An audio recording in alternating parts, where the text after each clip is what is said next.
Crispy, isa na siguro sa pinakaayaw nating maranasan ang magkaroon ng LBM o diarrhea.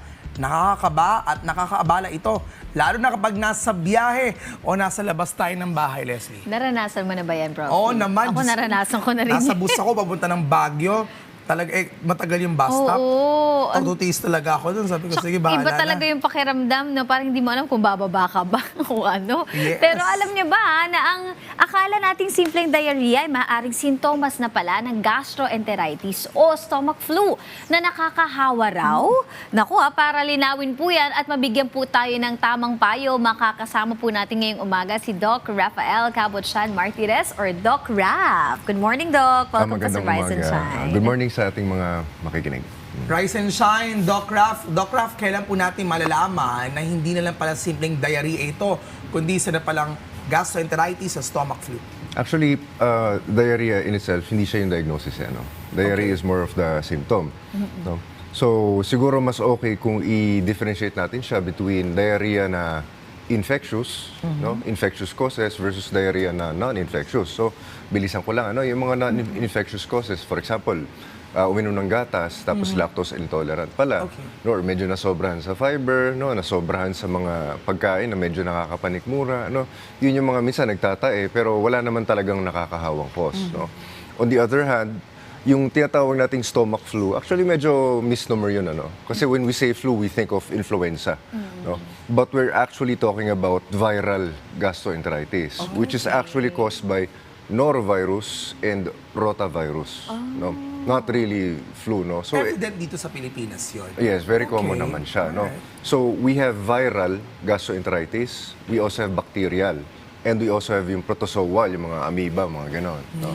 So, nakakahawa rin talaga ba itong stomach Chances flu are natin na infectious gastroenteritis? Kasi ako infectious madalas ako gastroenteritis. mag-gastroenteritis. Oo. O parang siguro twice. You got some gut problems. Ay! Diba? Yun. Gusto ko yan. Sino-sino po ba yung mga mas madalas po na mahawahan po nito o magkaroon po nito? Well, definitely nakakahawa siya. So, yung most infectious diarrhea cases, yung tinatawag natin na fecal-oral transmission. So, let's say yung pasyente na infected, no, medyo na-contaminate yung kamay, kumalat doon sa pagkain. No? However, merong isang type ng virus, specifically yung norovirus. Okay. Ang distinction kasi niya, uso dito yung pagsusuka.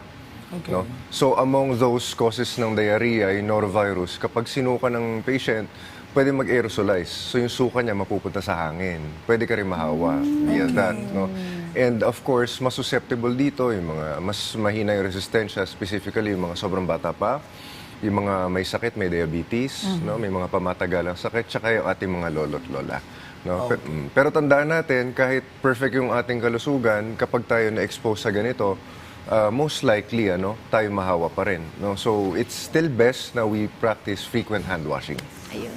Okay. Doc Raf, ano po ang tamang paraan sa paglinis, sa pag-disinfect ng mga plato, gamit, banyo, para hindi mahawa yung buong pamilya? Kasi I think sila yung pinaka-most susceptible once you'll have this kind of viral gastroenteritis.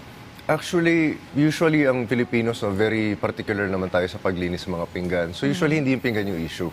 No? Una, yung water source, yung pinaghugasan, usually yun yung issue. No, kapag galing sa gripo, no. Pangalawa is yung sponge na pinapanghugas.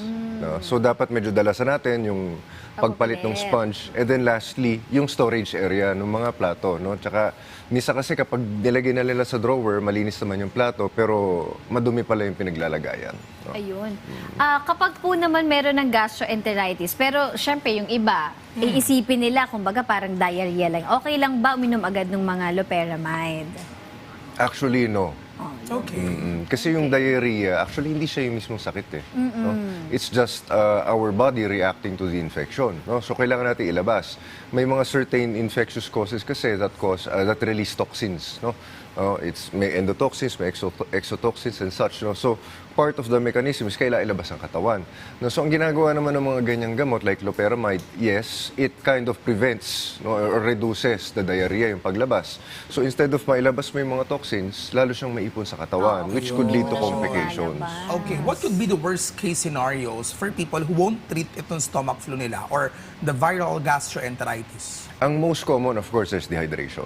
No? Dehydration can lead to to a lot of different things like shock, no? Sepsis, no? And pwede rin mahirapan ng puso.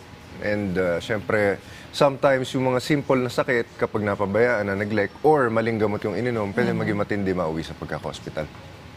Okay. And yung tamang treatment option para sa mga ganitong klaseng sakit, Doc? Consult early. Yes. Ayun. Mas maganda talaga pumunta na sa sa hospital para makapagpa-check up. Siguro kasi minsan parang binibilang yan nakailang dumi ka na ba? Nakailang suka ka na ba? Yeah. When's the right time po para pumunta ng hospital? Well, if yung individual, yung patient ay nasa high-risk group, for example, buntis, Okay. masyado pang bata, may diabetes, may sakit sa puso, lolo't lola, dapat agad-agad, as soon as possible, within 24 hours. No? Kasi mabilis yan. And sometimes we don't really treat the cause itself. For example, sa viral gastroenteritis, mabilis yun. No, very fast yung onset of symptoms niya, pagsusuka. So it might not be the virus as the problem, kundi yung symptoms which could lead to complications and dehydration. Dok, napapasok ko lang bigla sa isip ko kasi you've mentioned there are three, you'll have the viral, bacterial, and the protozoan.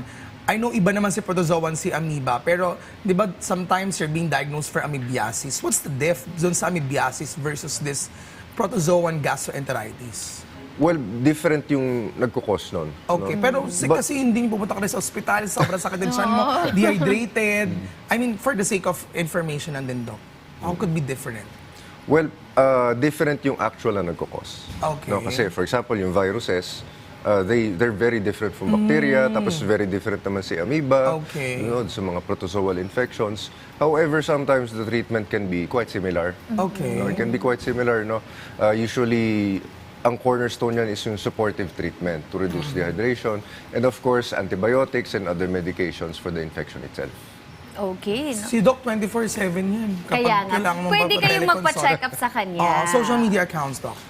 You can search us on Facebook. Kami po ay Doki Medical Clinic, DOKI. Kami po ay 24/7 teleconsultation service. Message lang po kayo. Meron kami Okay, mga okay. triage officer Alright. available. Ang maraming salamat sa inyong oras, Dr. Raf.